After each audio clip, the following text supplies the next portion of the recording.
সুভাষগ্রাম কথাটি উল্লেখ করলেই নেতাজি সুভাষচন্দ্র বসুর নাম মনে পড়ে যায়। নেতাজি সুভাষচন্দ্র বসুর জন্মভিটে সুভাষগ্রামের কোদালিয়া, সেই থেকে এলাকার নাম সুভাষগ্রাম নামেই পরিচিত। এবারে ভোট প্রচারে সুভাষগ্রামের কোদালিয়ায় নেতাজির পৈতৃক ভিটে সুভাষচন্দ্র বসুর মূর্তিতে মাল্যদান করে এবং তার আশীর্বাদ নিয়ে প্রচার শুরু করলেন যাদবপুর কেন্দ্রের বাম প্রার্থী সৃজন ভট্টাচার্য। অবশ্যই নেতাজি সুভাষচন্দ্র সলিল চৌধুরীর মূর্তিতে মালা দিলাম। আমরা তো চাই যে বাংলার বাঙালির এই আইকনরা যাদেরকে যারা আরএসএসের হাতে পড়ে বিপন্ন হচ্ছে তাদেরকে আবার নতুন করে তুলে ধরতে, এবং আমরা চাই যে বাংলার যে সামগ্রিক যে ঐতিহ্য সেই ঐতিহ্য আরেকবার সামনে আসুক, যাতে করে দাঙ্গাবাজরা এটা বুঝে যায় যে বাংলা তাদের জায়গা নয়। আমার রাস্তায় সায়নী ঘোষের বাড়ি পড়লে আমি তার বাড়িতেও যাব। আমি সমস্ত মানুষ যারা যাদবপুরের ভোটার, আমি তাদের কাছে সিপিআইএমের প্রার্থী, আমি সবার কাছে যাওয়ার চেষ্টা করছি এবং মানুষের কাছে পৌঁছানো। ফলত আমি ওনার কাছে আমি আশীর্বাদ চেয়ে এলাম, ভোট চেয়ে এলাম।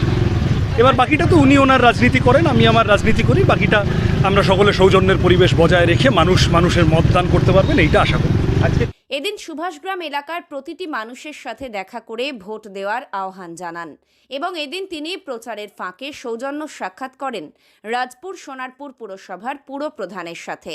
এ বিষয়ে বলতে গিয়ে তিনি বলেন, তার প্রচারের পথে প্রধান প্রতিপক্ষ তৃণমূল কংগ্রেস প্রার্থী সায়নী ঘোষের বাড়ি পড়লে সেখানেও প্রচার করবেন তিনি বলেন, যাদবপুরের সমস্ত ভোটারের কাছে যাচ্ছে। আমি রাজপুর সোনারপুর পুরসভার পুরপ্রধানের আশীর্বাদ চেয়েছি, বাকিটা ওনার ব্যাপার বলেও জানান সৃজন। না, এটা নিয়ে নতুন করে বলার কিছু নেই, কারণ রাজনীতিতে এই ধরনের সৌজন্য থাকে, আমরা প্রত্যেকেই সেই সৌজন্য দেখাই।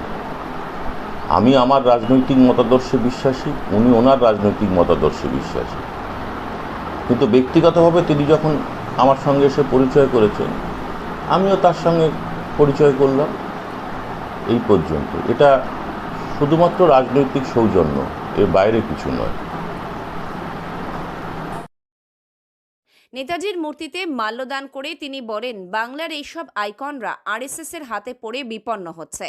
এদেরকে আবার তুলে ধরতে এবং বাংলার সামগ্রিক যে ঐতিহ্য তা ফিরে আসুক, যাতে দাঙ্গাবাজরা বুঝে যায় বাংলা তাদের জায়গা নয়। এই বাংলা সুস্থ এবং সুরক্ষিত রাখা মেয়েদের জন্য অত্যন্ত প্রয়োজন।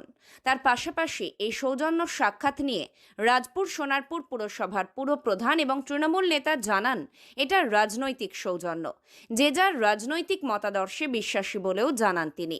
এদিন সকাল থেকে যাদবপুর লোকসভা কেন্দ্রের সোনারপুরের সুভাষগ্রাম এলাকায় দলীয় কর্মী সমর্থকদের সাথে নিয়ে নির্বাচনী প্রচার সারেন সৃজন। দক্ষিণ 24 পরগনা থেকে সুমন সাহার রিপোর্ট, লোকাল 18 বাংলা।